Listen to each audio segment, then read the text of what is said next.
The morning sun painted the Dakota plains in shades of gold and amber, but Chief White Eagle felt no warmth in his heart. He sat outside his lodge, watching the camp come alive with the sounds of children playing and women preparing the morning meal.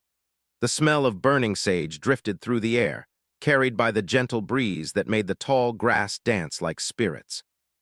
White Eagle was a man of 32 winters, tall and strong, with shoulders that had carried the weight of leadership for nearly 8 years. His face, once quick to smile, now bore the lines of constant worry. His dark eyes, which had once sparkled with joy when he looked upon his wife and newborn son, now held only pain and fear. 3 moons had passed since his wife, Morning Star, had died, bringing their son into this world. The birth had been difficult, lasting 2 days and nights. The medicine woman had done everything she could, burning sweet grass and calling upon the spirits, but Morning Star had grown weaker with each passing hour. When the baby finally came, a healthy boy with strong lungs and tiny fists, Morning Star had smiled once, touched her son's face, and whispered his name before her spirit left to join their ancestors. Little Thunder, she had called him, for the way his cries echoed across the plains like distant storms. But now Little Thunder was dying. The baby had stopped eating 5 days ago. At first, White Eagle thought his son was simply fussy, as Bobbies often were. But as the hours turned to days and the tiny body grew thinner and weaker, panic began to set in. The medicine woman, Grandmother Willow, had tried everything she knew. She had prepared special teas, sung ancient songs, and performed sacred ceremonies. Nothing worked. White Eagle held his son now, feeling how light the small body had become. Little Thunder's breathing was shallow, his tiny lips dry and pale.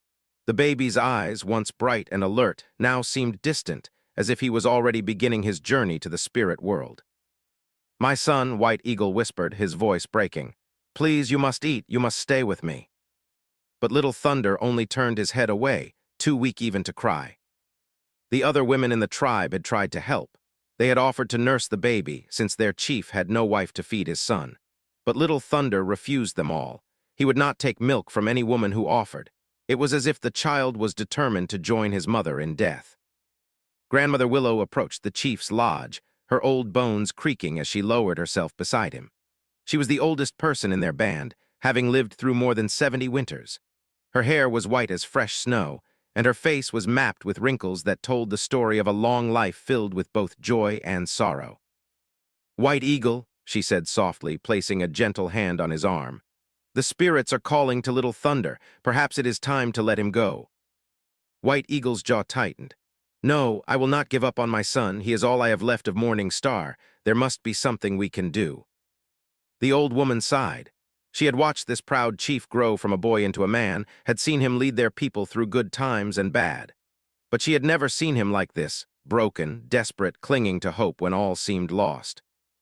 "Sometimes," she said carefully, "the spirits have plans we cannot understand. Morning Star may be calling to her son, wanting him to join her in the land of our ancestors." "Then the spirits are wrong," White Eagle said fiercely. "This baby belongs here with his people, with me. I am his father, and I will find a way to save him."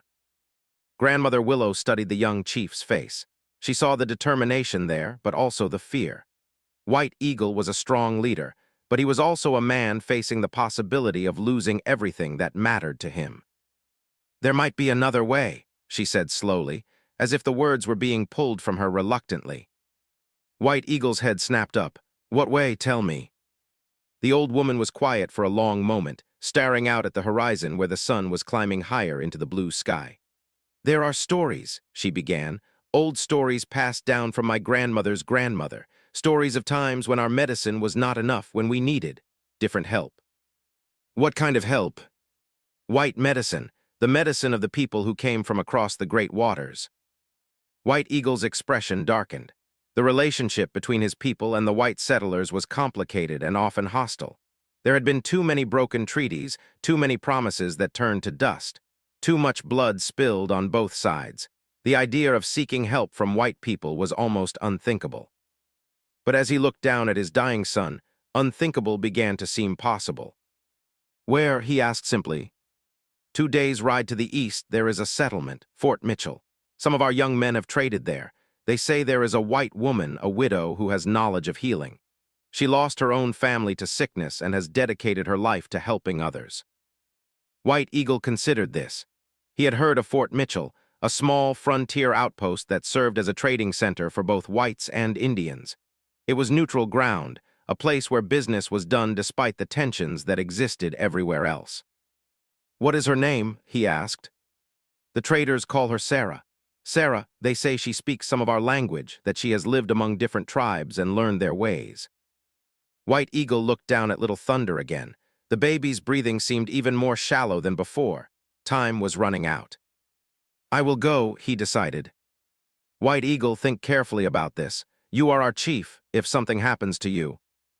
"If my son dies, I am no longer fit to lead anyone," White Eagle said quietly. "A man who cannot protect his own child has no right to protect his people." Grandmother Willow shook her head. "That is not true, and you know it. You are a good chief, a good man, but grief is making you speak foolishly." "Then let me be foolish, but let me try to save my son first." The old woman sighed again, knowing that no argument would change his mind. "If you are determined to do this, you should take someone with you. The journey is dangerous, and you will need help if Little Thunder—" She couldn't finish the sentence. "No, this is my burden to carry. I will not risk another life." "At least take young Hawk. He is fast and he knows the country well, and he speaks the white man's language better than most of us." Young Hawk was White Eagle's nephew, the son of his dead brother. The young man was barely 20, but he was smart and brave, and White Eagle trusted him completely. More importantly, young Hawk had spent time at Fort Mitchell and other white settlements, learning their language and their ways. White Eagle nodded slowly. "Yes, young Hawk will come, but no one else." As if summoned by their conversation, young Hawk appeared at the lodge entrance.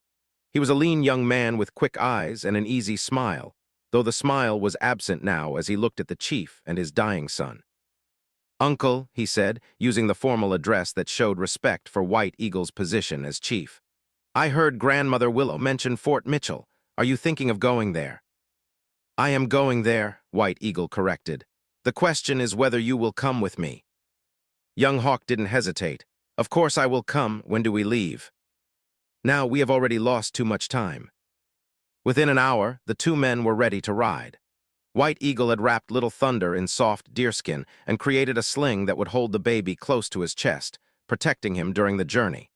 The baby was so weak now that he barely moved, and White Eagle had to keep checking to make sure he was still breathing. Young Hawk had packed supplies for the journey, water, dried meat, and a few other necessities. He had also brought his rifle and his bow, knowing that the trail to Fort Mitchell was not always safe. The rest of the tribe gathered to see them off. Many of the people looked worried, not just for the baby, but for their chief. If White Eagle didn't return, or if he was killed by hostile whites, the tribe would be left without leadership at a time when they could least afford it. Red Cloud, the war chief and White Eagle's closest friend, stepped forward. "Brother," he said, "let me come with you. This journey is dangerous for a man traveling with a sick baby." White Eagle shook his head. "I need you here to watch over our people if I don't return." "You will return," Red Cloud said firmly. "You and your son both." White Eagle clasped his friend's hand. "Watch over them while I'm gone." "Always." Grandmother Willow approached one final time. She pressed a small leather pouch into White Eagle's hand. "Sacred herbs," she explained. If Little Thunder's spirit begins to leave his body, burn these and say the prayer I taught you when you were a boy." White Eagle nodded, tucking the pouch inside his shirt next to his son. Then they were riding, heading east toward the rising sun and whatever hope might lie beyond the horizon. White Eagle could feel Little Thunder's tiny body against his chest, so fragile and light that he feared the baby might slip away before they reached their destination. The first day of riding was hard but uneventful. They followed old buffalo trails across the rolling plains, stopping frequently to check on Little Thunder and to give the horses rest. The baby grew weaker as the day progressed, his breathing so shallow that White Eagle had to put his ear close to the tiny chest to make sure his son was still alive. That night they made camp in a small grove of cottonwood trees near a creek. Young Hawk built a small fire while White Eagle tended to his son. He had tried several times during the day to get Little Thunder to take some water, but the baby was too weak to swallow. "Uncle," Young Hawk said carefully as they sat by the fire, "what will we do if the white woman cannot help?" White Eagle stared into the flames. "Then we will have tried everything, and Little Thunder will die knowing his father did not give up on him. And if the whites at Fort Mitchell are hostile, if they see us as enemies, then we fight if we must, and we die if we must. But first we try to save my son." Young Hawk nodded, understanding that his uncle had passed beyond the point where practical concerns mattered. This was no longer about politics or tribal relations or even personal safety. This was about a father's love for his child, and the lengths a man would go to protect what he held most dear. They took turns standing watch through the night, though neither man slept well. White Eagle spent most of the dark hours holding Little Thunder, feeling the baby's heartbeat against his palm and praying to every spirit he could think of to keep his son alive until they reached Fort Mitchell. When dawn came, Little Thunder was still breathing, but barely. His skin had taken on a grayish color that frightened White Eagle more than anything he had ever seen. The baby's eyes remained closed, and he showed no response when his father spoke to him or touched his face. They rode harder the second day, pushing their horses to cover as much ground as possible. Young Hawk had said they should reach Fort Mitchell by afternoon if they maintained their pace, but White Eagle wasn't sure Little Thunder would last that long. Around midday, as they crested a low hill, Young Hawk pointed ahead. "There," he said, "Fort Mitchell." In the distance, White Eagle could see the wooden walls of the settlement, with smoke rising from several chimneys. It looked small and rough, hardly more than a collection of buildings surrounded by a log palisade. But it represented hope, the only hope his son had left. They approached slowly, their hands visible and empty to show they came in peace. White Eagle could see guards on the wall watching them, rifles ready but not yet aimed in their direction. When they reached the main gate, a soldier stepped out to meet them. He was a young man with sandy hair and nervous eyes, clearly uncomfortable with the presence of two armed Indians. "Hold it right there," the soldier said, trying to sound authoritative but mostly sounding scared. "What's your business here?" Young Hawk responded in careful English. "We come seeking help for sick baby. We mean no harm." The soldier looked skeptical. "What kind of help?" "There is white woman here, Sarah. She is healer, yes. Baby is dying. Father seeks her help." The soldier's expression softened slightly when he saw the bundle White Eagle carried. "Let me get the captain," he said, and disappeared back through the gate. A few minutes later, an older man in a captain's uniform emerged. He was in his 40s, with gray-streaked hair and the weathered face of someone who had spent years on the frontier. His eyes were sharp but not unkind. "I'm Captain," he said. "My sergeant tells me you're looking for Mrs." "Yes," Young Hawk replied. "Chief's baby is very sick, will not eat, getting weaker. We hear white woman has medicine knowledge." Captain studied White Eagle, who had remained silent but whose desperate expression told the whole story. The captain had children of his own back in Missouri, and he recognized the look of a father facing the loss of a child. "Mrs. is here," he said finally. "But she's in the middle of treating several of our men who came down with fever. I can't promise she'll be able to help."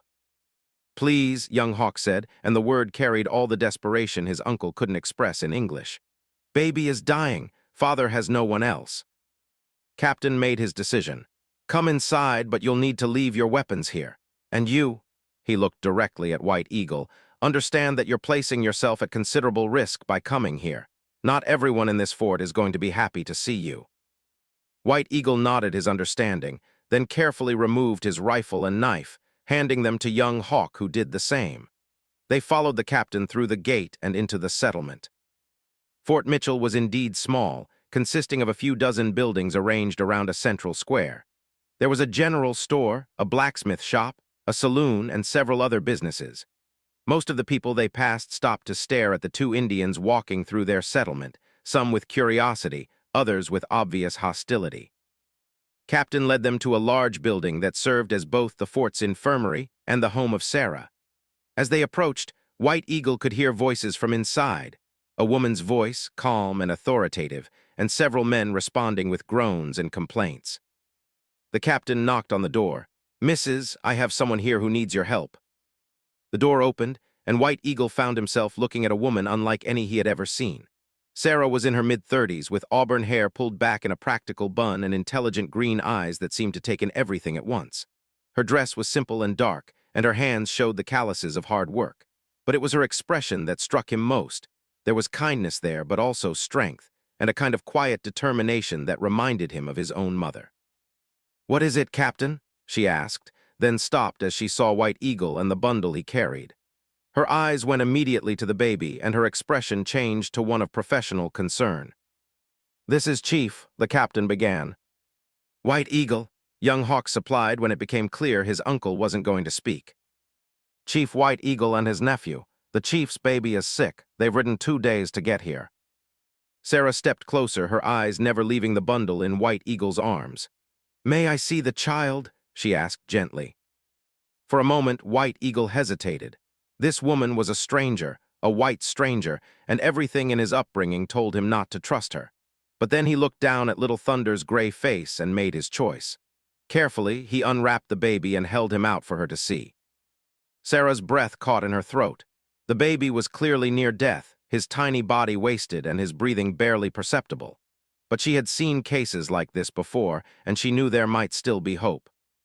"How long has he been like this?" she asked young Hawk, since it was clear the chief didn't speak English. 5 days he will not eat, getting worse each day. And his mother, died in birth 3 moons ago. Sarah nodded, her mind already working through the possibilities. "Bring him inside," she said, quickly. They followed her into the infirmary, past several beds where soldiers were recovering from various ailments. Sarah led them to a private room in the back, where she had White Eagle lay the baby on a clean table. "I need you to translate everything I say," she told young Hawk as she began her examination. "The father needs to understand what's happening." She carefully checked Little Thunder's breathing, felt his pulse, looked at his eyes and mouth. Her examination was thorough but gentle, and White Eagle watched her every move with an intensity that bordered on desperation. Finally, she straightened up and turned to young Hawk. "Tell the chief that his son is very sick, but he's not dying from any disease. The baby is grieving." Young Hawk frowned, not understanding. Grieving. Sometimes, when a baby loses his mother, especially if it happens during birth, the child can become so depressed that he refuses to eat. It's as if he's trying to follow his mother to wherever she's gone. She waited while young Hawk translated this to White Eagle, watching the chief's face as he absorbed her words. "Tell him," she continued, "that this condition has a cure, but it's not the kind of medicine he might expect. The baby doesn't need herbs or potions. He needs something else." "What?" young Hawk asked. Sarah looked directly at White Eagle as she spoke, even though he couldn't understand her words. "He needs to feel loved again. He needs to want to live, and sometimes that requires a very special kind of healing." As young Hawk translated, White Eagle's expression changed from confusion to something that might have been hope. "What kind of healing?" the young man asked. Sarah was quiet for a moment, thinking. Then she said, "I've seen this before with Bobbies who have lost their mothers. Sometimes they need to hear a mother's voice again to feel that connection to the living world. The baby's spirit is calling to his dead mother. We need to give him a reason to stay." White Eagle listened to the translation, then spoke rapidly in his own language. "He asks if you can do this thing," young Hawk said. Sarah looked at the dying baby, then at his desperate father. She had dealt with this condition before, but never with an Indian baby, never in circumstances like these. But she recognized the look in White Eagle's eyes. It was the same look she had seen in her own mirror 3 years ago, when she had lost her husband and baby daughter to cholera. "I can try," she said simply, "but it won't be easy and there are no guarantees." When this was translated, White Eagle nodded once firmly. He was ready to try anything. "First," Sarah said, "I need to know everything about the baby's birth and his mother's death. Every detail could be important." For the next hour, young Hawk served as translator while White Eagle told the story of Little Thunder's difficult birth and Morning Star's death. Sarah listened carefully, asking questions and taking mental notes. When the story was finished, she nodded thoughtfully. "The baby associates feeding with death," she said. "Every time someone tries to feed him, his body remembers the trauma of losing his mother. We need to break that connection." "How?" young Hawk asked. Sarah looked at White Eagle again, seeing the exhaustion and fear in his face. This proud chief had ridden for 2 days with a dying baby, had come to strangers for help, had placed himself at considerable risk.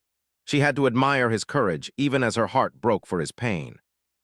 "We start tonight," she said, "and we pray that we're not too late." That evening, as the sun painted the sky in shades of orange and purple, Sarah prepared for what she knew would be a long and difficult night. She had sent Captain away with assurances that she could handle the situation, though privately she wondered if anyone could handle what lay ahead. White Eagle sat beside the table where his son lay, never taking his eyes off the tiny, still form. Little Thunder's breathing had grown even more shallow as the day progressed, and Sarah knew they were running out of time. The baby's body was beginning to shut down, preparing for death. Young Hawk had been sent to get food and rest, but White Eagle refused to leave his son's side. Sarah understood this completely. When her own daughter had been dying of cholera 3 years ago, she hadn't left the child's bedside for 6 days, even when the doctor told her there was no hope. "Chief White Eagle," she said softly, using the few words of Lakota she had learned during her years on the frontier. She had lived in 3 different territories, always following her husband's assignments, and she had made it her business to learn what she could of the local languages. White Eagle looked up at her, and she was struck again by the depth of pain in his dark eyes. She had seen that same look in her own reflection after her family died, the look of someone who had lost everything that mattered. "I want to try something," she said in English, then switched to her broken Lakota. "Help baby you trust." White Eagle studied her face for a long moment. He had never trusted a white person before, had never had reason to. But there was something about this woman that reminded him of his own grandmother, a strength combined with gentleness that seemed to radiate from her very being. He nodded once. Sarah carefully lifted Little Thunder from the table, surprised again by how light the baby had become. She could feel his tiny ribs through the soft deerskin wrapping, and his skin was cold to the touch. But his heart was still beating, faint but steady. She sat down in a wooden chair near the window, cradling the baby against her chest. For a moment, she just held him, feeling the whisper of his breath against her neck. Then she began to speak very softly, in the gentlest voice she could manage. "Little one," she whispered, "Little Thunder, can you hear me?" She spoke in English first, then repeated her words in the broken Lakota she knew. White Eagle listened intently, trying to understand what she was doing. "Your father is here," she continued, her voice barely above a whisper. "He loves you very much. He rode 2 days to bring you here because he wants you to live." She looked up at White Eagle, seeing the question in his eyes.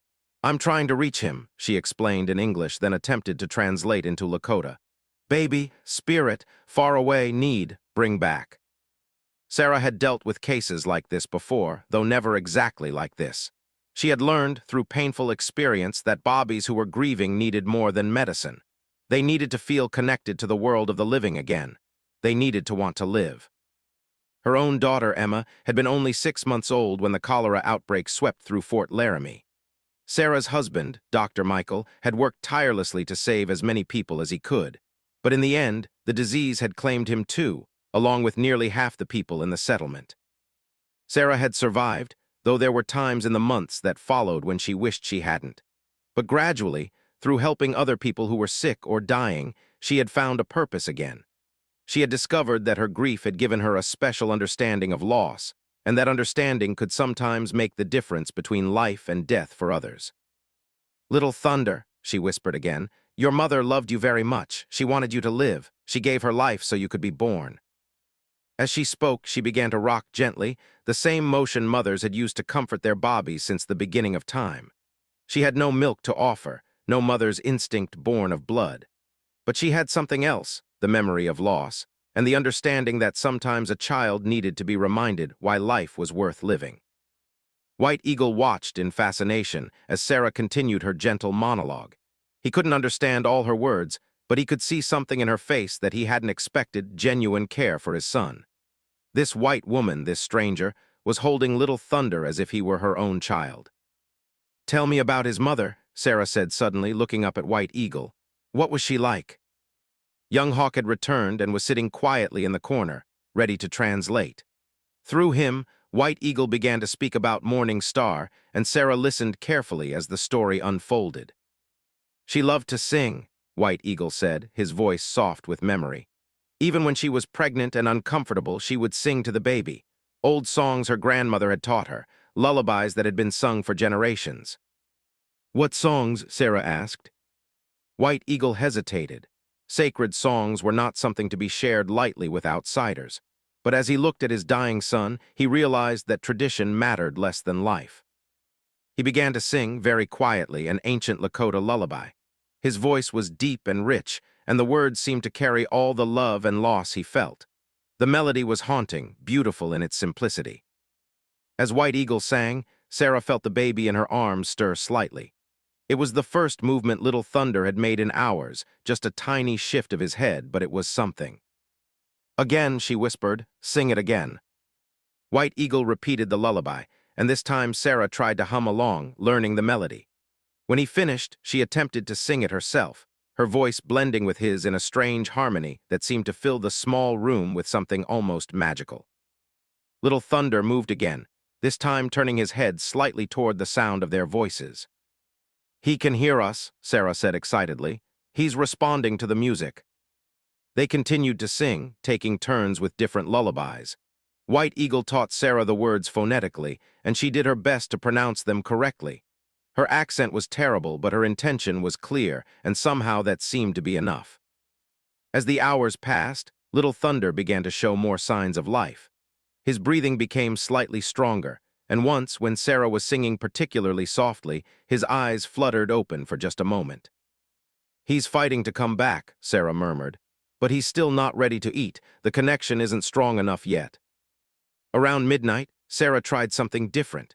She had Young Hawk ask White Eagle to tell her about the day Little Thunder was born, about what Morning Star had said and done in those final moments.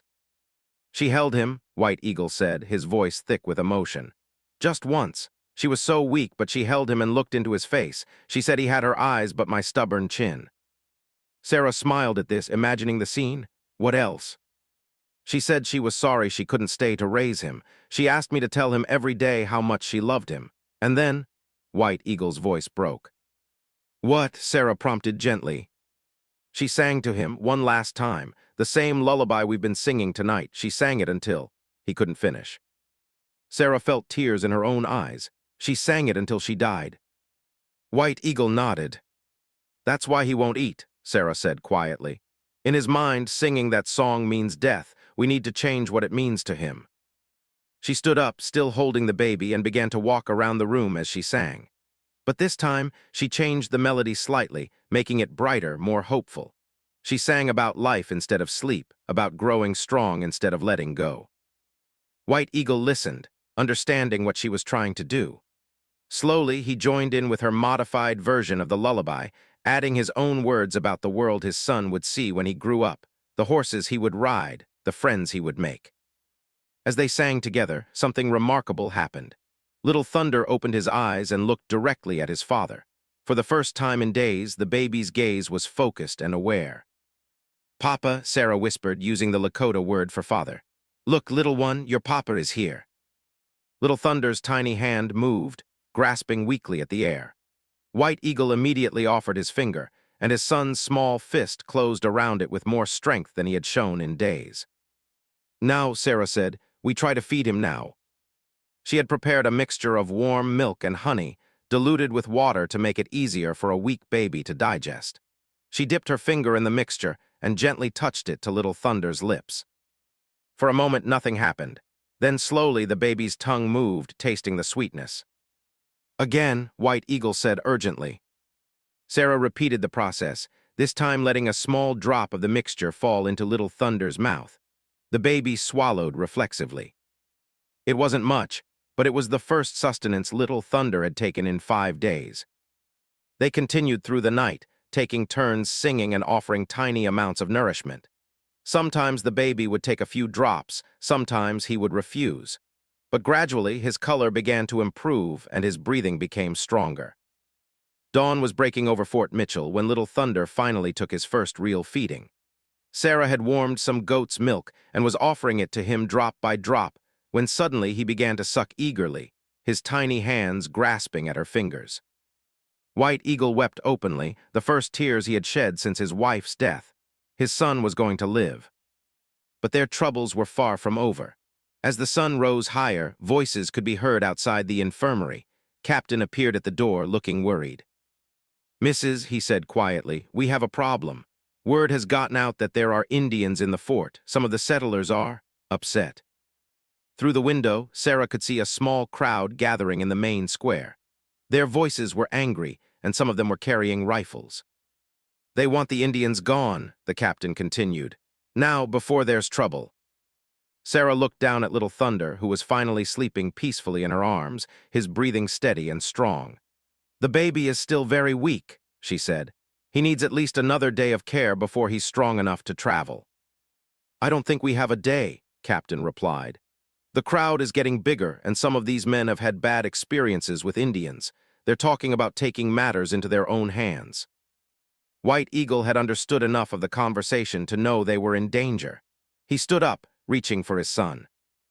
No, Sarah said firmly, holding the baby closer. You can't take him yet. He's not strong enough. Young Hawk translated quickly, and White Eagle responded with urgency in his voice. He says they will go, Young Hawk reported. Better to risk the journey than to stay where they are not wanted. And I say you're not taking this baby anywhere until he's strong enough to survive the trip, Sarah said with steel in her voice. Captain, these people are under my protection. This child is my patient, and I won't let anyone endanger his recovery. The captain looked uncomfortable. He respected Sarah, knew she had saved dozens of lives in the 3 years she had been at Fort Mitchell. But he also knew his duty to maintain peace in the settlement. Sarah, he said gently, I understand how you feel, but I have to think about everyone's safety. If there's violence. There won't be violence if you do your job and maintain order, Sarah replied coolly. These men came here seeking help for a dying baby. They've done nothing to threaten anyone. They're armed warriors in our settlement, came a voice from behind the captain. A man pushed his way into the room, his face red with anger. They could be spies or the advance guard of a war party. Sarah recognized the man as Tom Bradley, a settler whose family had been killed in an Indian raid 2 years earlier. His hatred for all Native Americans was well known, and while understandable given his loss, often caused problems. Mr. Bradley, Sarah said calmly, these men are here because of a sick baby, nothing more. They pose no threat to anyone. You don't know that, Bradley snarled. Indians are all the same, savages and killers. White Eagle didn't need a translation to understand the tone and intent of the man's words. He stepped forward, his hand moving instinctively toward where his weapons would normally hang. Don't, Sarah said sharply, and something in her voice made everyone freeze. Mr. Bradley, you will leave this room immediately, or I will have you removed. You can't tell me what to do, woman. This is a matter for men to decide. Captain finally stepped in. Mr. Bradley, Mrs. is right. This is her infirmary and she has authority here. I'll ask you to leave. Bradley glared at all of them but backed toward the door. This isn't over, he said. The townspeople won't stand for having murdering redskins in our settlement. After he left, an uncomfortable silence filled the room. Captain, Sarah said quietly, how much time do we really have? Considered, maybe a few hours. By afternoon, if the crowd gets much bigger, I won't be able to control them. Some of these people have lost family to Indian raids when they see armed warriors in their town. Sarah understood. Fear and hatred were powerful forces, and logic rarely prevailed when both were present. But she also knew that moving Little Thunder too soon could kill him just as surely as staying might endanger them all. What if they weren't armed warriors? She asked suddenly. What do you mean? Sarah looked at White Eagle, then at Young Hawk. An idea was forming in her mind, risky but possibly their only chance. What if they were just a father and his nephew, traveling with a sick baby? What if the dangerous warriors became ordinary people seeking help? Young Hawk understood first. You want us to pretend to be something we're not. I want you to survive, Sarah said simply. And I want this baby to get the care he needs. If that means bending the truth a little, then so be it. She turned to Captain. How many people in this town have actually seen these men up close? Just a few. Most of the crowd is reacting to rumors. Then we have a chance. What if word spread that the Indian warriors turned out to be a mixed-blood family, a trapper and his nephew traveling with a sick baby? It was a dangerous deception, but it might work. Many men on the frontier took Indian wives, and their children often moved freely between both worlds. Would you be willing to do this? Sarah asked White Eagle through Young Hawk. White Eagle listened to the translation, his face impassive. Everything in his proud nature rebelled against the idea of hiding his identity, of pretending to be something he was not. He was a chief, a leader of his people, a man who had earned respect through courage and honor. But as he looked down at his son, sleeping peacefully for the first time in days, his decision became clear. "I will do whatever is necessary to protect my son," he said simply. The transformation began immediately. Sarah found clothes that would make White Eagle and young Hawk look more like frontier traders than Sioux warriors. She bound up their long hair and helped them practice walking and sitting in the manner of white men. The most difficult part was the language. White Eagle spoke very little English, and his accent would immediately give him away. They decided that he would play the part of a man who had been injured in an accident and couldn't speak. Young Hawk would do all the talking, claiming to be his cousin who was helping him get medical care for his baby. "What about names?" Sarah asked. Young Hawk thought for a moment. "I will be James Hawk, and he looked at his uncle, will be William Eagle." The names were close enough to their real ones to be easy to remember, but English enough to deflect suspicion. Captain agreed to help spread the new story. Within an hour, word was circulating through Fort Mitchell that the Indian War Party had been a false alarm. There was just a sick baby and 2 men of mixed heritage seeking medical help. The crowd in the square began to disperse, though some people remained suspicious. Sarah knew they weren't safe yet, but they had bought time. Little Thunder continued to improve throughout the day. He took more milk, stayed awake for longer periods, and even seemed to focus on faces looking down at him. Sarah was cautiously optimistic, but she knew the baby needed at least another full day of care before he would be strong enough for the journey home. As evening approached, she made a decision that surprised everyone, including herself. "You'll stay here tonight," she told White Eagle through young Hawk. "In my quarters, it's safer than the infirmary and the baby needs constant care." Sarah's home was a small cabin behind the main building, simple but comfortable. She had lived there alone since her husband's death, and she rarely invited anyone inside. That night, as Little Thunder slept peacefully in a real cradle that Sarah had kept from her own daughter's brief life, the unlikely trio sat by the fire and talked. Young Hawk translated while White Eagle told stories of his people, his wife, and his hopes for his son's future. Sarah, in turn, spoke of her own losses, her journey west with her husband, and the work she had found in healing others.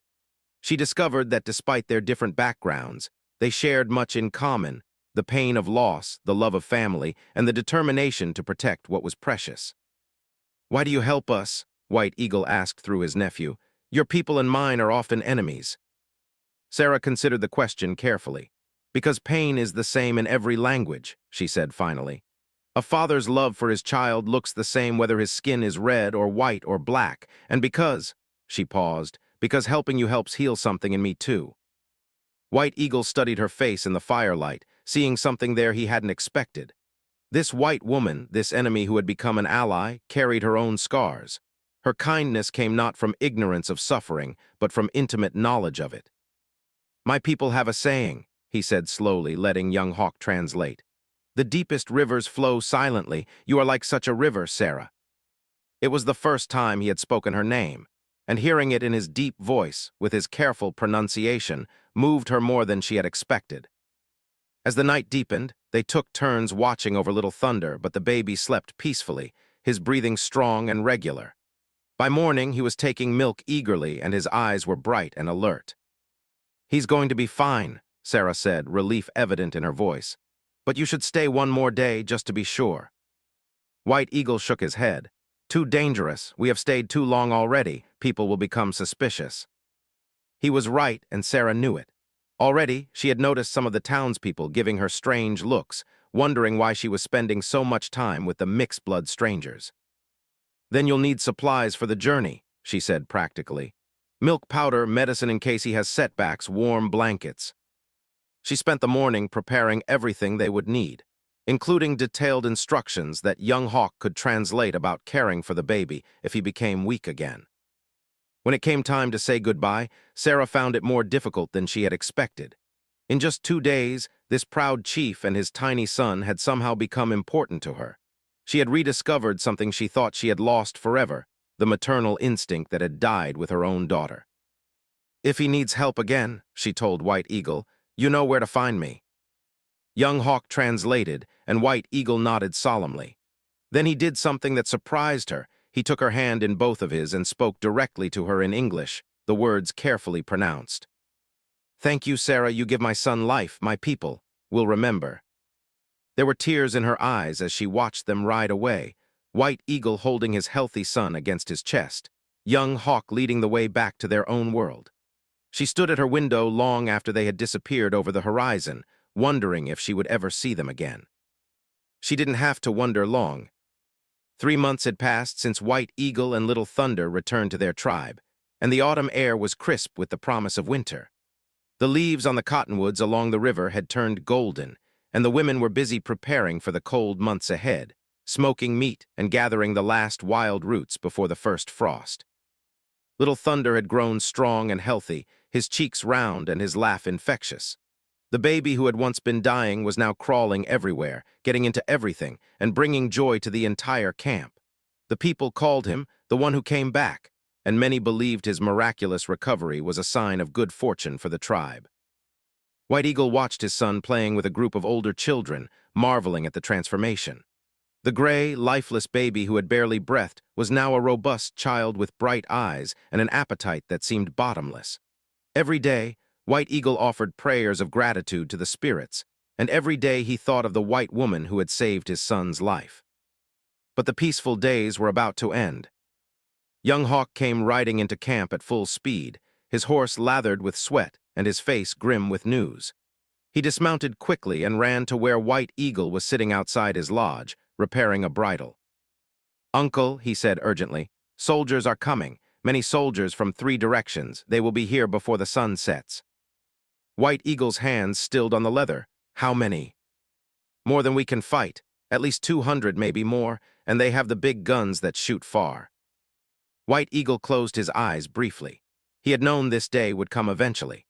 The tension between his people and the white settlers had been growing for months, fueled by broken treaties and misunderstandings on both sides. There had been raids by younger warriors from other bands, and the military was responding with overwhelming force. "What do they want?" he asked, though he already knew the answer. "The same thing they always want, for us to move to the reservation. But this time, they say if we don't come willingly, they will make us come." White Eagle looked around the camp, seeing his people going about their daily business, unaware of the approaching storm. Children played among the lodges, women worked on their household tasks, and old men sat in circles telling stories. This had been their home for generations, the place where their ancestors were buried, where the spirits of their fathers still walked. "Gather the council," he said quietly. "We must decide what to do." Within an hour, the tribal leaders had assembled in White Eagle's lodge. Red Cloud was there, along with the other war chiefs and the elder statesmen who provided wisdom to their deliberations. The discussion was heated but brief. They all knew their options were limited. "We could fight," Red Cloud said, his hand resting on his war axe. "Die like warriors rather than be herded like cattle onto the white man's reservation." Several of the younger men nodded agreement, but Grandfather Buffalo Horn, the eldest member of the council, shook his head sadly. "And what would happen to our children when we are all dead?" the old man asked. "What would happen to our women? The soldiers would show them no mercy." "Then what do you suggest?" Red Cloud demanded. "That we walk meekly onto the reservation and watch our way of life disappear." "I suggest we think of our children first," Buffalo Horn replied. "My grandson is only 5 summers old. I want him to live to see 6. White Eagle listened to the debate, his mind torn between his duty as a war chief and his responsibility as a father. If they fought, many would die, including innocents. If they surrendered, they would lose their freedom, their land, everything that made them who they were.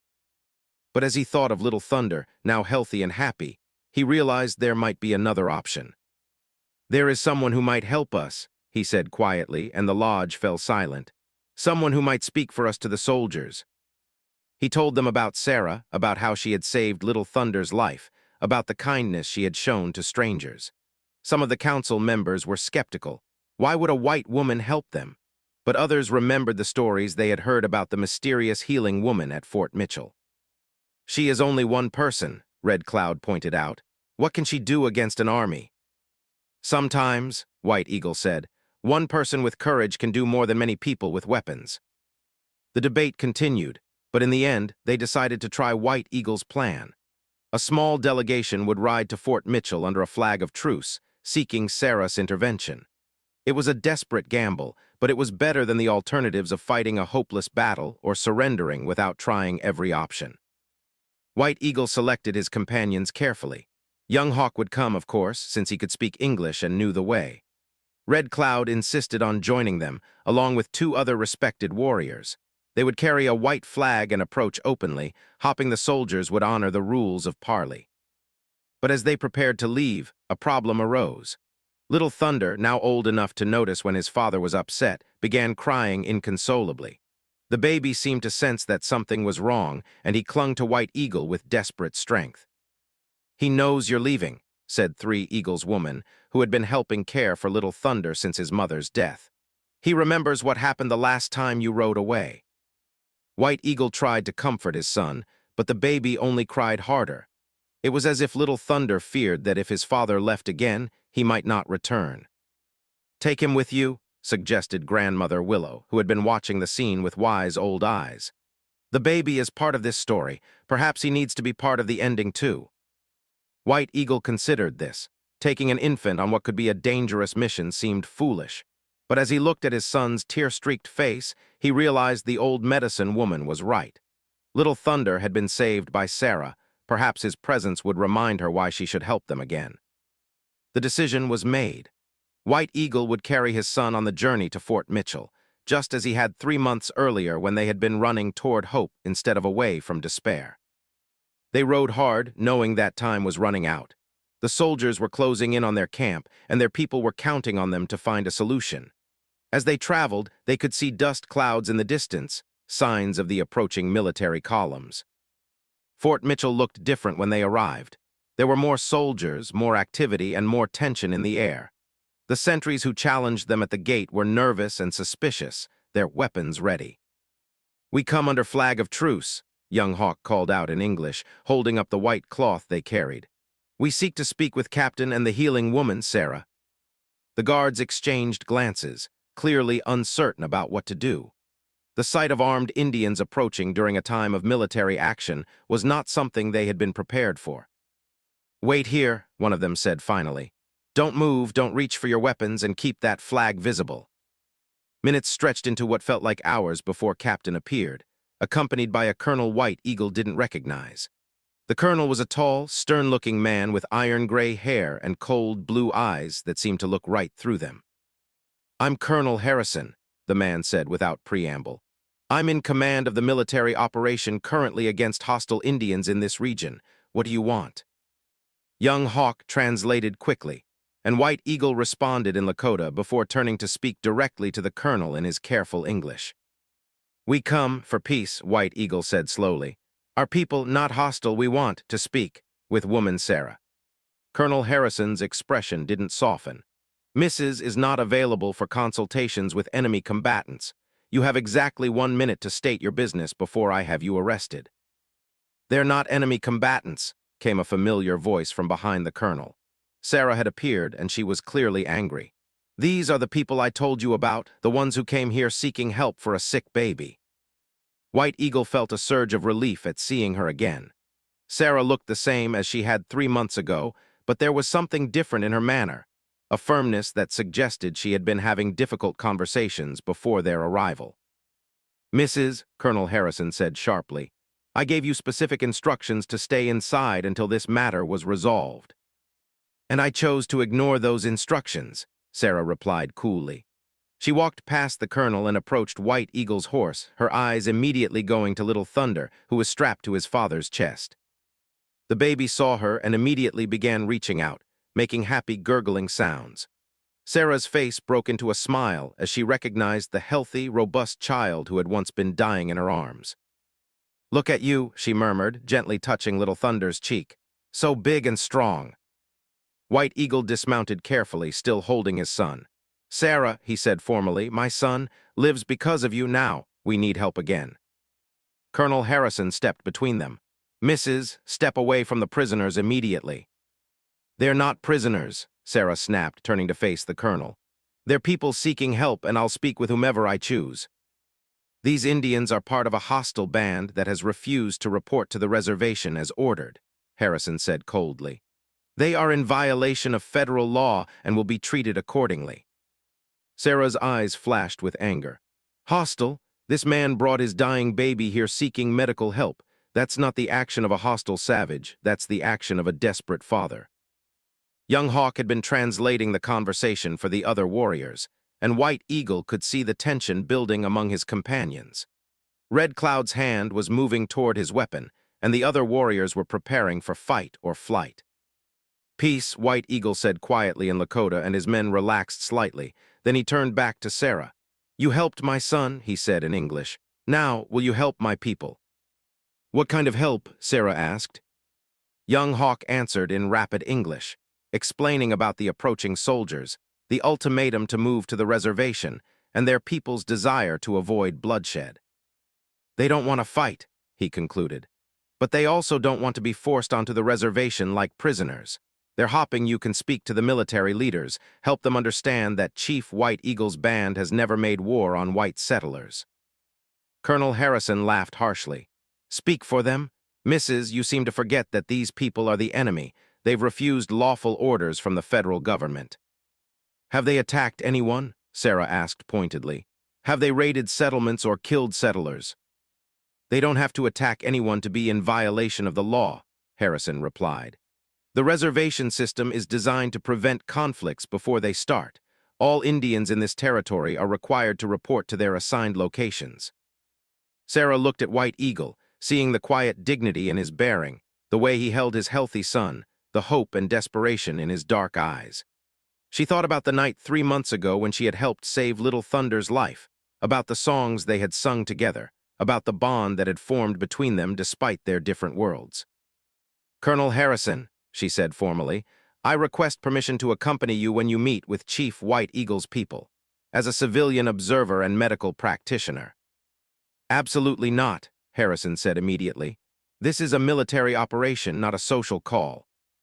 "Then let me speak with them here," Sarah countered. "Give me 1 hour to talk with their delegation to see if we can find a peaceful solution." "There is only one solution," Harrison said. "They report to the reservation immediately, or they will be forcibly relocated." Sarah felt her temper rising. She had dealt with military arrogance before, but rarely had she encountered someone so determined to avoid any possibility of compromise. "What if they were willing to relocate voluntarily?" she asked. "What if they agreed to move to the reservation without a fight, but needed time to gather their belongings and prepare for winter?" "The time for voluntary compliance has passed," Harrison said firmly. "They had their chance to follow orders. Now they'll face the consequences of their defiance." White Eagle had been listening to the conversation, understanding more than his limited English might suggest. He could see the anger in Sarah's face, the coldness in the colonel's, and he realized that the white woman was fighting for his people even though it might cost her. He spoke quietly to young Hawk, who nodded and translated. "Chief White Eagle says to tell you that his people are prepared to go to the reservation," young Hawk said. "But they ask for 3 things. First, time to gather their possessions and prepare for the journey. Second, permission to bury their dead properly before leaving sacred ground. And third, assurance that families will not be separated, that children will stay with their parents." Colonel Harrison considered this. "The first 2 might be possible, the third is not my decision to make." "Then whose decision is it?" Sarah asked. "The Bureau of Indian Affairs. Children over the age of 5 are typically sent to government schools to be educated in civilized ways." Sarah's blood ran cold. She had heard about these schools, where Indian children were taken from their families and forbidden to speak their native languages or practice their traditional ways. The idea of Little Thunder being torn away from his father was unthinkable. "That's monstrous," she said quietly. "That's federal policy," Harrison replied without emotion. White Eagle didn't need a translation to understand what was being discussed. He could see the horror in Sarah's face, could read the body language of the 2 white people arguing over his son's future. Instinctively, he held Little Thunder closer to his chest. "There has to be another way," Sarah said desperately.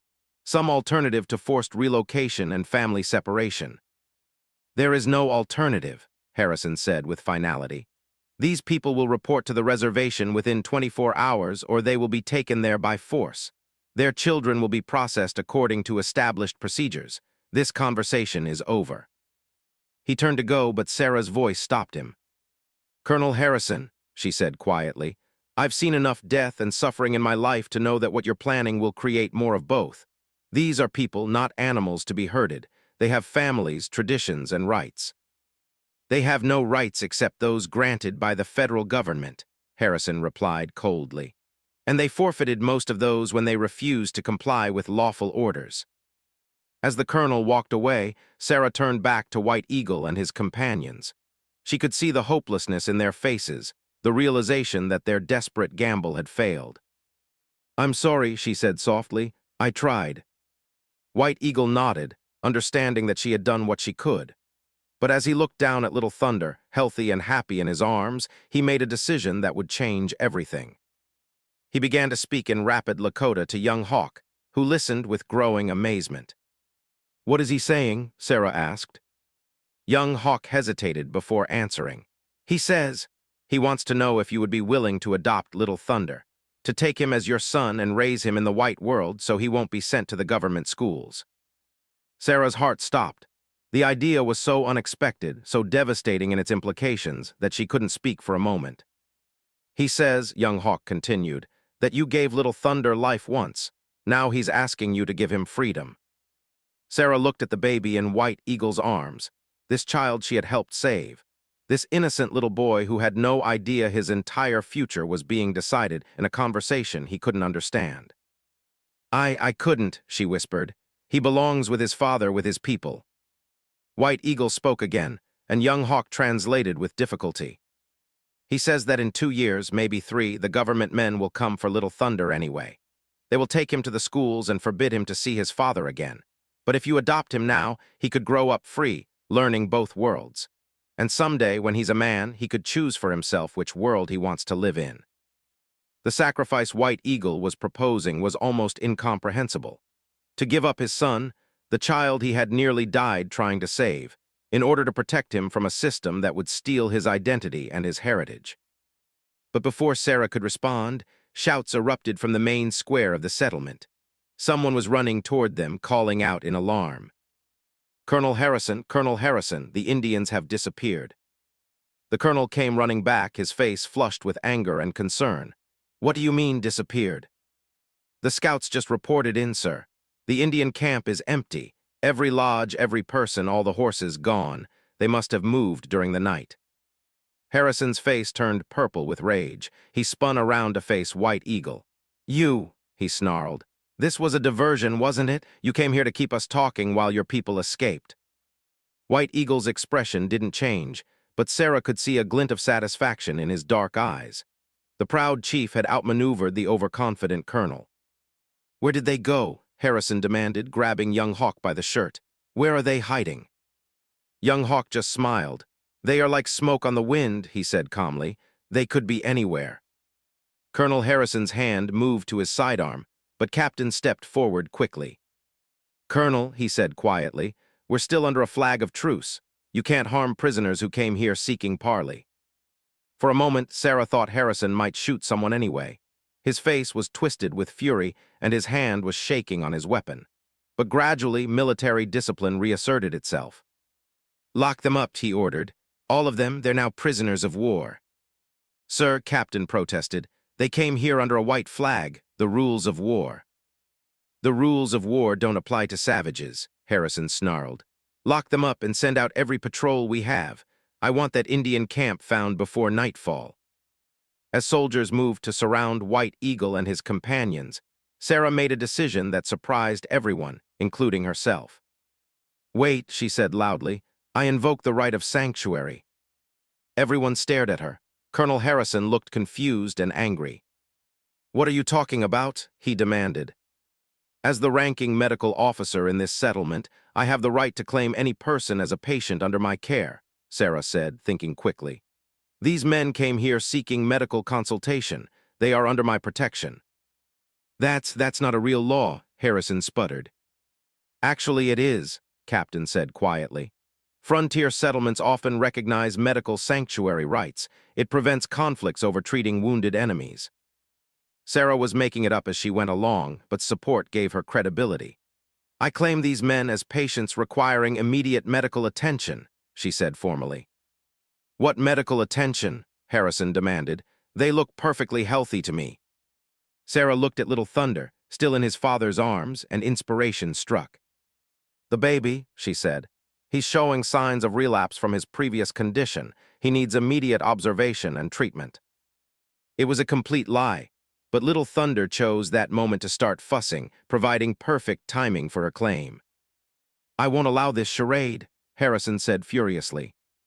Then you'll have to arrest me too, Sarah said calmly, and explain to your superiors why you violated medical sanctuary to imprison a baby.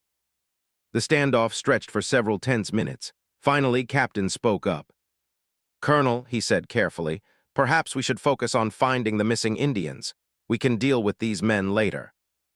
Harrison glared at all of them but finally nodded curtly. 24 hours, he said to Sarah. Then your patients become my prisoners regardless of any medical claims.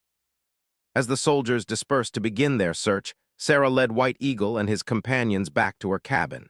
She was shaking with the enormity of what she had just done, but also with a strange exhilaration. For the first time since her family had died, she felt like she was fighting for something that truly mattered.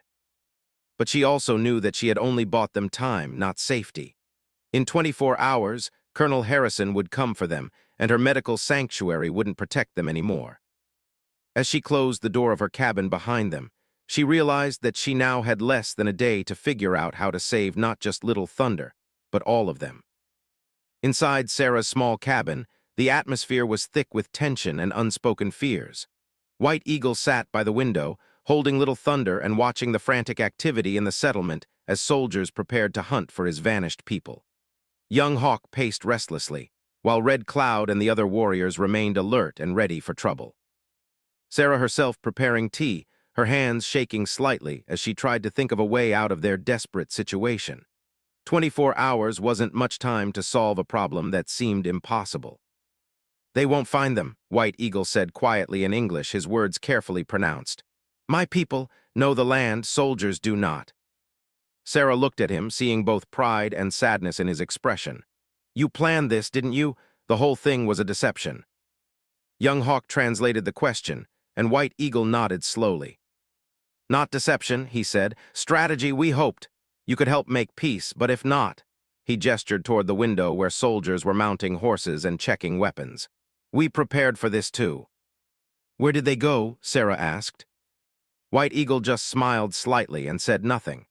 Sarah understood, even if he trusted her, which was still questionable, he wouldn't risk his people's safety by revealing their location. You realize, she said quietly, that Colonel Harrison won't give up easily. He'll search until he finds them. Maybe, White Eagle agreed. But winter comes soon. Snow will cover tracks, make hunting difficult. My people know how to survive winter. Soldiers do not know so well. It was a grim strategy. Disappear into the wilderness and hope to outlast the military until spring brought new possibilities for negotiation. But Sarah knew it was also incredibly dangerous, especially for the children and elderly members of the tribe. What about Little Thunder? She asked. The offer you made earlier. White Eagle's expression grew pained. He looked down at his son, who was playing happily with a carved wooden horse that Sarah had given him. If there is no other way, he said slowly, if they will take him to the schools. There has to be another option, Sarah said firmly. There has to be something we haven't thought of. She had been packing while she talked, and suddenly she stopped, an idea beginning to form. Young Hawk, she said urgently, when you traded at other settlements, did you ever hear about the territorial governor, Thomas Mitchell? Young Hawk nodded. Yes, he is said to be different from other white leaders. Some say he tries to be fair to all peoples. That's what I've heard too. Sarah's mind was racing now. Fort Mitchell is named after him. His family founded the first trading post here. If anyone has the authority to overrule Colonel Harrison, it would be the territorial governor. But he is far away, Red Cloud pointed out through Young Hawk's translation. In the territorial capital, it would take days to reach him. Not if we send a telegraph, Sarah said excitedly. Fort Mitchell has a telegraph line. We could send a message asking for his intervention." The hope in her voice was infectious, but young Hawk looked skeptical. Would this governor listen to a message about Indians? And would the soldiers here allow such a message to be sent? Sarah considered this. Young Hawk was right. Getting access to the telegraph would be difficult, and there was no guarantee Governor Mitchell would respond favorably even if he received their message. But as she thought about it, another idea began to take shape. What if the message wasn't about Indians? She asked slowly. What if it was about something else entirely? Before she could explain further, there was a knock at her door. Everyone tensed, hands moving toward weapons, but Sarah held up a calming hand. "Mrs." came a voice from outside. "It's Doctor, I need to speak with you." Sarah recognized the voice of the post's medical officer, a young Army doctor who had arrived just 2 weeks earlier. She opened the door cautiously. Doctor was a thin, nervous-looking man in his late 20s, with wire-rimmed glasses and prematurely gray hair. He looked extremely uncomfortable as he glanced past Sarah at the Indians inside her cabin. "Mrs." he said quietly, "Colonel Harrison sent me to check on your patients. He wants a medical report on their conditions." Sarah smiled sweetly. "Of course, doctor, please come in and examine them yourself." Doctor clearly didn't want to enter the cabin, but he also couldn't refuse without seeming unprofessional. Reluctantly, he stepped inside.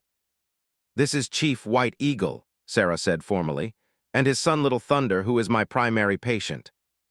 White Eagle stood respectfully as Doctor approached. The doctor's hands were shaking slightly as he reached for his medical bag. "What exactly am I supposed to be examining?" he asked.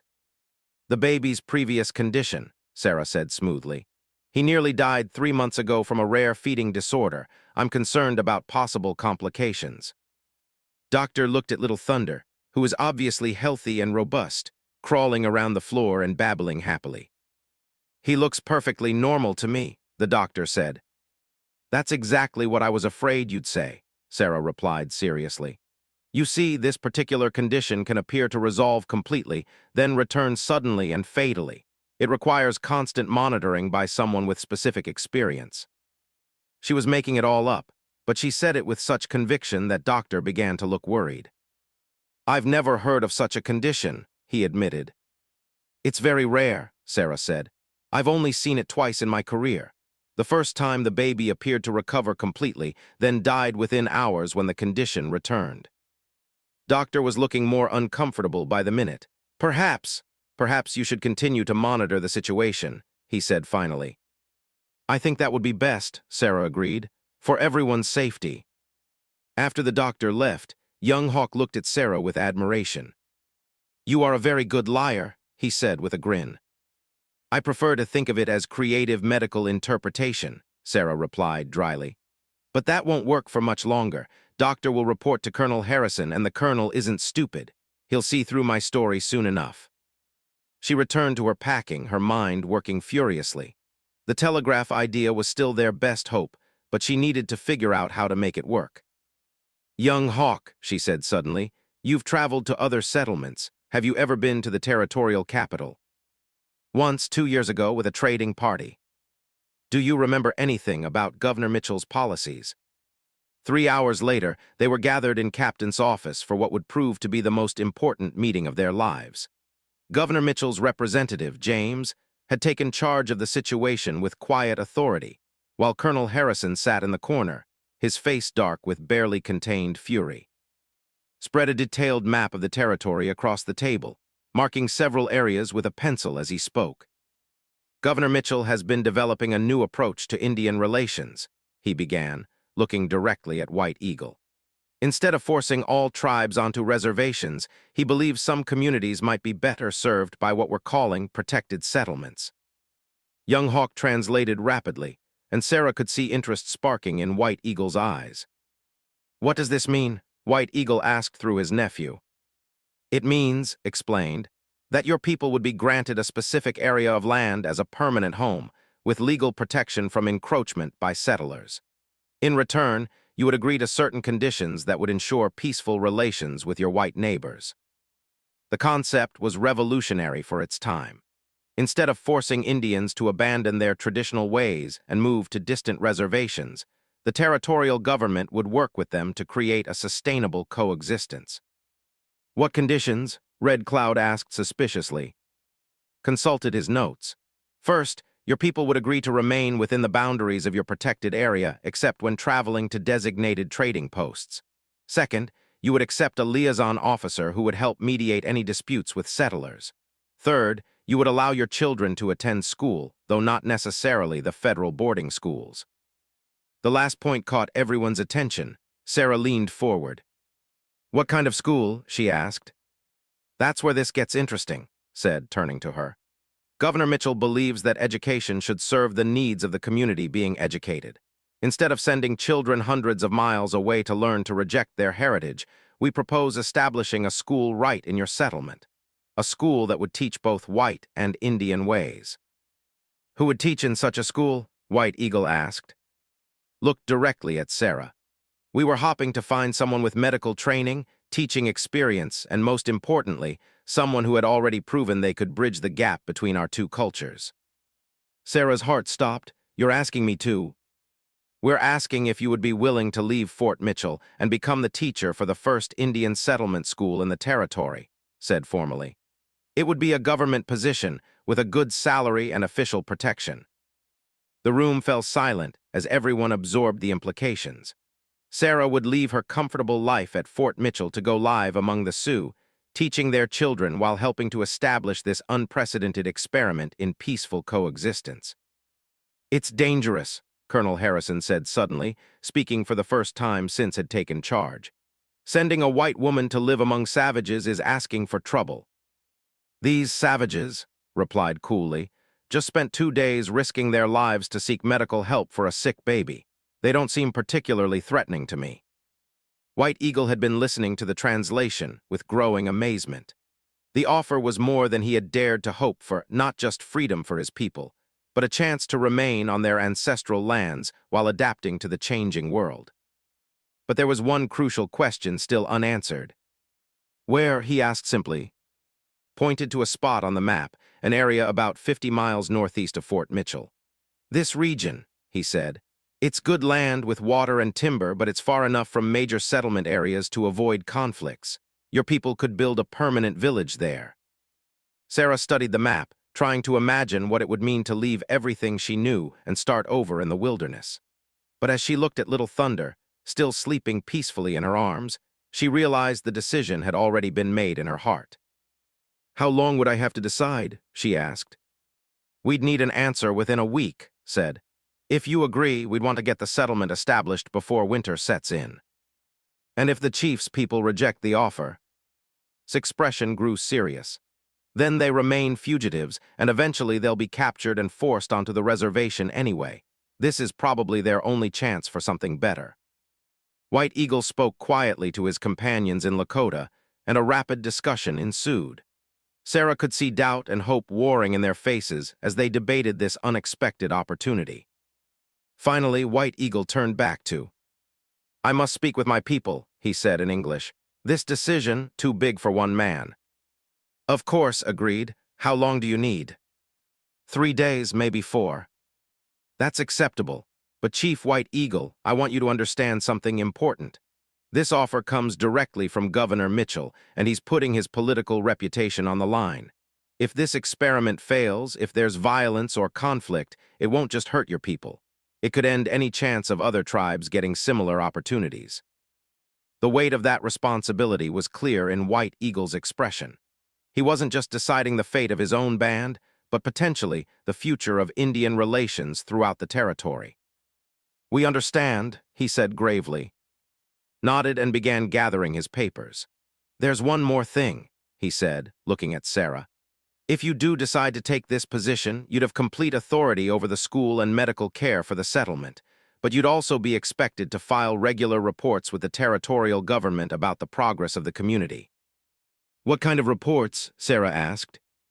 Population, health statistics, educational progress, any conflicts or problems. The territorial government wants to prove that this approach can work, but they need documentation to convince skeptics in Washington. It was a huge responsibility, but also an unprecedented opportunity. Sarah would essentially be helping to write the blueprint for a new kind of relationship between whites and Indians. As the meeting broke up, Colonel Harrison made one final attempt to derail the proceedings. He said coldly, "You're making a serious mistake. These Indians will never honor any agreement. The moment they get back to their people, they'll disappear again and we'll be right back where we started." "That's possible," admitted, "but I prefer to give people a chance to prove they can be trusted rather than assume they can't." Harrison snorted, "Naive idealism, it'll get you killed out here." "Maybe," replied calmly, "but cynical brutality hasn't been working too well either." That afternoon, Sarah found herself alone with White Eagle and Little Thunder, while young Hawk and the others met with Captain to discuss travel arrangements. The baby was crawling around the floor of her cabin, babbling happily and getting into everything he could reach. Sarah, White Eagle said quietly, "I must ask you something." She looked up from the medical supplies she was organizing. "What is it?" "Why would you do this? Leave your safe life to come live with my people?" It was a fair question, one she had been asking herself. Sarah sat down on her chair and watched Little Thunder pull himself up on the edge of her bed. "3 months ago," she said slowly, "I was just existing, not really living. I had given up hope that my life could have meaning again after losing my family. But when you brought Little Thunder here, dying in your arms, something changed for me." She paused, trying to find the right words. "Saving your son's life reminded me why I became a healer in the first place. Not just to treat sickness, but to fight against despair, to prove that love can triumph over loss.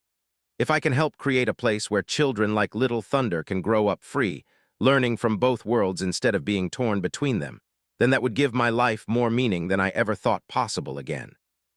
White Eagle listened carefully, his dark eyes never leaving her face. "It will not be easy," he warned. "My people, some will not trust you at first, some will never trust you." "I know," Sarah said, "but some of your people will, and maybe that's enough to start with."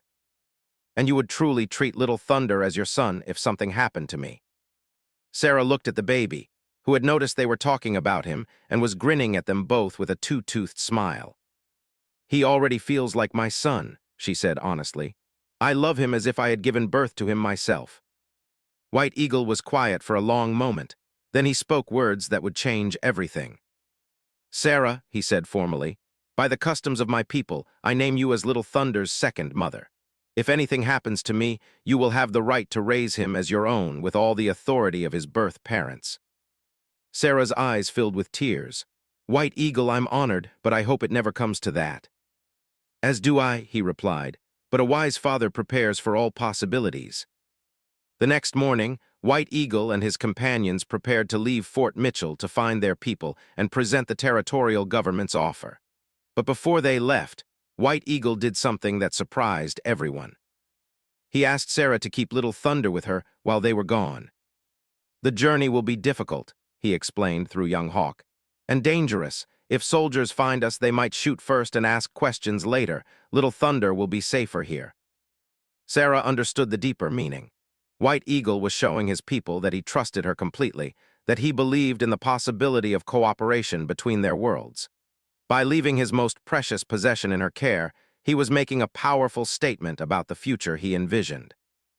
The parting was emotional. Little Thunder cried when his father prepared to mount his horse, reaching out with chubby arms and calling Papa in his baby voice. "I will return soon, my son," White Eagle promised in Lakota, his own voice thick with emotion. "And when I do, we will begin a new life together." As the men rode away toward the northern horizon, Sarah stood holding Little Thunder and watching until they disappeared from sight. The baby eventually stopped crying and settled into her arms, but she could feel his confusion and distress. "It's all right, little one," she whispered, unconsciously using the same tone and words she had used to comfort him months earlier. "Papa will come back, and when he does, we're all going to start a wonderful adventure together." For the next 4 days, Sarah cared for Little Thunder while anxiously waiting for word from White Eagle. The baby seemed to accept her as a substitute parent, eating well and sleeping soundly, but she could tell he was watching for his father's return. On the 4th evening, as Sarah was giving Little Thunder his bath, riders appeared on the horizon. But instead of just White Eagle and his 3 companions, There were dozens of people approaching Fort Mitchell. Sarah's heart leaped as she realized what she was seeing. White Eagle's entire band was coming to the settlement, ready to meet with Governor Mitchell's representatives. She quickly dressed Little Thunder and hurried outside, where a crowd was gathering to watch the approaching Indians. Unlike 3 months earlier, the mood was more curious than hostile. Word of the territorial government's new policy had spread, and people were interested to see how it would work. White Eagle rode at the head of the procession, his bearing proud and dignified.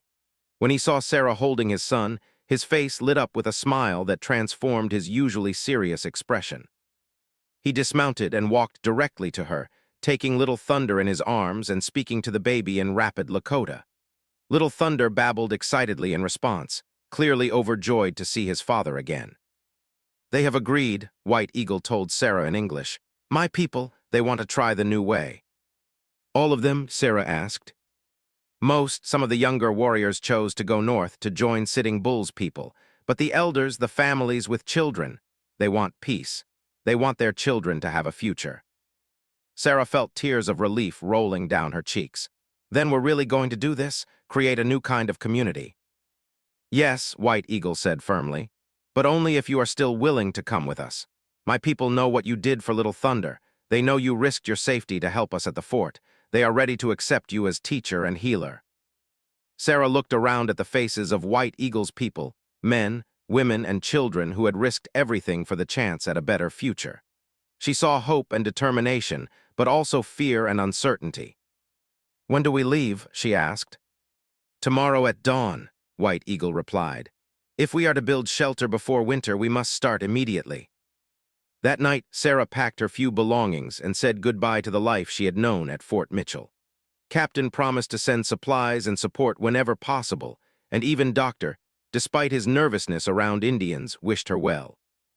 "You're either the bravest woman I've ever met," told her, "or the most foolish, but either way I admire what you're trying to do." As dawn broke over the prairie, the mixed caravan set out for their new home. White Eagle's people traveled in their traditional manner, with horses and travois carrying their possessions, while Sarah rode in a wagon loaded with medical supplies and books for the school they planned to build. Little Thunder rode with his father, chattering happily in baby talk that seemed to include words from both English and Lakota. Sarah smiled as she watched them together, remembering the dying infant she had first held in her arms 6 months earlier. The journey to their new homeland took 3 days. When they finally reached the spot Governor Mitchell had designated for their settlement, Sarah had to admit it was perfect. A clear stream ran through a valley surrounded by gentle hills, with plenty of timber for building and good grass for horses. It was isolated enough to provide privacy, but close enough to trading routes for commerce. "Here," White Eagle said simply, standing in the middle of the valley with Little Thunder in his arms. "Here we will build something new." The work began immediately. While the men cut timber and began construction of permanent structures, the women set up temporary shelters and organized the camp. Sarah found herself working alongside Grandmother Willow, the medicine woman who had first suggested seeking help from the white healing woman. "You kept your promise," the old woman said in careful English as they worked together preparing a meal. "You saved the little one, and now you help save all of us." "We're saving each other," Sarah replied. "I needed this as much as you did." As the weeks passed, the settlement began to take shape. Houses were built in a mixture of traditional and white styles, log cabins with some Indian decorative elements, arranged around a central square where the school and meeting house would be located. The school was Sarah's special project. With help from the entire community, they built a large, comfortable building with plenty of windows for light and space for both classroom instruction and traditional activities. Sarah had obtained books from the territorial government, but she also made sure there was room for teaching traditional skills like beadwork, storytelling, and horsemanship. The first day of school was both exciting and nerve-wracking. 12 children of various ages gathered in the new building, some eager to learn, others clearly suspicious of the white woman who proposed to be their teacher. Sarah had spent weeks preparing for this moment, working with Grandmother Willow and other elders to understand how best to approach the children. She had decided to begin each day with traditional activities and end with English lessons and basic academic skills. "Today," she said in her carefully practiced Lakota, We will start by learning each other's names." She went around the room, asking each child to introduce themselves and tell her something they loved to do.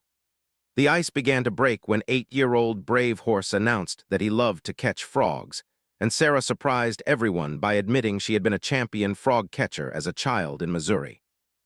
By the end of the first week, the children were calling her Teacher Sarah and competing to help her with various projects around the school.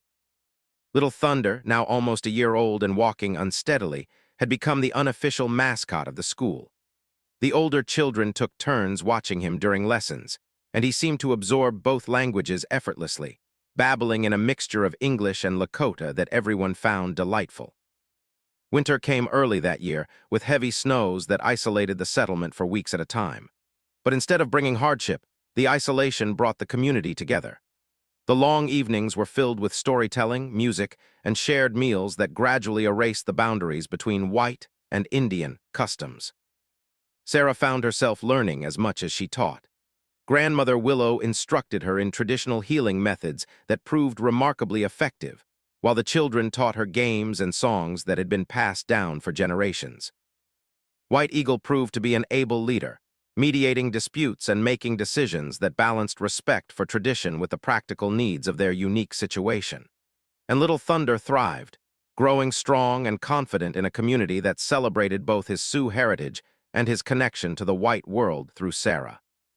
Spring brought visitors, Governor Mitchell himself, along with officials from Washington who had come to evaluate the success of this experimental community. Sarah was nervous about the inspection, but her fears proved groundless. The children performed beautifully, demonstrating their progress in both English and traditional skills. The adults spoke eloquently about their satisfaction with the arrangement, and even the most skeptical officials had to admit that the settlement was remarkably peaceful and prosperous. "This could be a model for Indian relations throughout the West," Governor Mitchell told Sarah privately. "You've proven that cooperation and mutual respect can work." "We've proven it together," Sarah corrected. "This isn't my success or White Eagle's success, it's our success, all of us working together." As summer arrived, bringing the first anniversary of Little Thunder's near-death and recovery, Sarah reflected on how much their lives had changed. The baby who had once refused to eat was now a healthy, happy toddler who spoke both languages and was loved by an entire community that had learned to bridge two worlds. White Eagle had a young woman named Spring Rain who welcomed Sarah as a sister and treated Little Thunder as her own son. The complex family they had created all conventional categories, but it worked with a harmony that surprised everyone. One evening, as Sarah sat outside the school watching Little Thunder play with the other children, White Eagle joined her. "Do you ever regret it," he asked, "leaving your old life to come here?" Sarah considered the question seriously. Her life was harder now in many ways, more physical labor, less certainty, constant challenges that required creativity and patience. But as she watched Little Thunder laughing with his friends, speaking both languages with equal fluency, growing up free and confident in his mixed heritage, she knew her answer. "Never," she said firmly. "This is where I belong. This is what my life was meant to be." White Eagle nodded, understanding completely. "My son is fortunate to have two mothers who love him," he said, "and my people are fortunate to have a teacher who sees them as more than students to be changed." As the sun set over their thriving settlement, painting the sky in brilliant shades of orange and purple, Sarah felt a deep sense of contentment. She had lost everything once: husband, daughter, purpose, hope. But in saving Little Thunder's life, she had somehow found her own life again. The baby who wouldn't eat had become a bridge between two worlds, and in feeding him, in nurturing him, in helping him grow strong, Sarah had nourished something in herself that she thought had died forever. Little Thunder ran to her now, chattering excitedly in his mixture of languages about the butterfly he had been chasing. Sarah picked him up and held him close, marveling again at the miracle of his existence, the roundness of his cheeks, the brightness of his eyes. "What are you saying, little one?" she asked in English. He said clearly, pointing at the butterfly, "Pretty flying thing." "Yes," Sarah agreed, switching to Lakota. "Very pretty." White Eagle laughed. "He will never have to choose between the two worlds," he said with satisfaction. "He will always belong to both." As the stars began to appear in the darkening sky, Sarah carried Little Thunder toward home. singing softly the same lullaby that had once called him back from the edge of death. But now the words spoke of life and hope and a future bright with infinite possibilities. The lonely Sioux chief was lonely no more. His baby was strong and healthy, and the white widow had found a family larger and more loving than she had ever imagined possible. In the distance, a night bird called across the prairie, its song echoing like a blessing over their peaceful valley, where two worlds had become one and a dying baby's recovery had become the foundation for a new way of living. The story that had begun with desperation and death had become a testament to the healing power of love that transcends all boundaries. The love of a father for his child. The love of a woman for a baby who wasn't born to her, but chose to live because of her. And the love of a community that dared to believe in the possibility of hope.